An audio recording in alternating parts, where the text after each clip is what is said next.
వాడలో పుష్కరాలు వచ్చిన టైంలో దాదాపు వినాయకుడి గుడి దగ్గర నుంచి మొత్తం రోడ్డు మీద ఉన్న టెంపుల్స్ అన్ని కొట్టుకుంటూ రాంబరప్పాడు రింగ్ దాకా మొత్తం గుళ్ళన్నీ కూలగొట్టేశారు. ఎవరో కాదు, చంద్రబాబు నాయుడు గారు. కట్ చేస్తే విజయవాడలో దక్షిణాముఖ ఆంజనేయ స్వామి, సీతమ్మ వారి పాదాలు, రాహు కేతు, ఒడ్డుబొమ్మ, గోశాల కృష్ణుడి దేవాలయాలకు ఎల్లుండి శంకుస్థాపన చేయనున్నారు సీఎం జగన్. తిరుపతి సమీపంలోని పేరూరు బండపై కొలువైన వకుళమాతకు పురోవైపు వచ్చింది.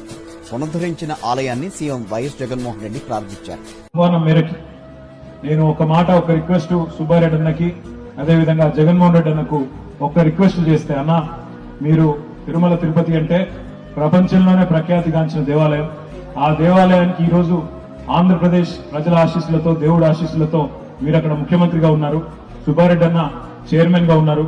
మరి ఈ రోజు ఇక్కడ కొన్ని పురాతన దేవాలయాలు, ఎంతో ప్రశస్తి కలిగిన దేవాలయాలు, ఎంతో ప్రభ కలిగిన దేవాలయాలు ఈరోజు కొన్ని డబ్బులు ఇచ్చి మనం బాగా చేస్తే చక్కగా అవి కూడా వెలుగుతాయి, మీ ఆశీస్సులు ఉండాలని ఒక మాట జగన్ అన్నను, సుబ్బారెడ్డి అన్నను కోరితే వెంటనే ఒక సెకండ్ కూడా ఆలోచించకుండా డబ్బులు ఇవ్వడమే కాదు, ప్రత్యేకంగా ఈ కార్యక్రమానికి వచ్చేసినందుకు గౌరవనీయులు సుబ్బారెడ్డి అన్నకు, మా ఆంధ్రప్రదేశ్ రాష్ట్ర ముఖ్యమంత్రి జగన్మోహన్ రెడ్డి అన్నకు కూడా ఈ సందర్భంగా హృదయపూర్వకంగా నేను గట్టిగా చప్పట్లతో వారికి కూడా ధన్యవాదాలు చెప్పాలని కోరుతాను.